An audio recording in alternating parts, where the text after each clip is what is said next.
సిద్దిపేట జిల్లా దుబ్బాక పట్టణంలోని వినాయక నవరాత్రి పూజలు ముగించుకుని గురువారం రాత్రి గణనాథుని వివిధ విద్యుత్ దీపాలతో అలంకరించారు.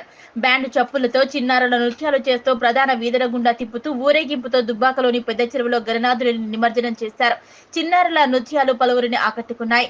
నిమజ్జనం చేసే కంటే ముందు చిన్నారులు తమకు మంచి జ్ఞానం అందించాలని వారు దేవుణ్ణి కోరుకున్నారు.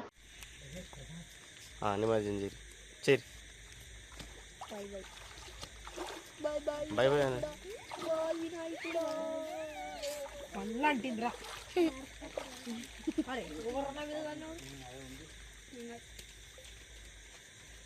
ये बोलो गणेश महाराज की जय। गणपति बप्पा मोरया। गणपति बप्पा मोरया। मोरया। मोरया। गणपति बप्पा मोरया।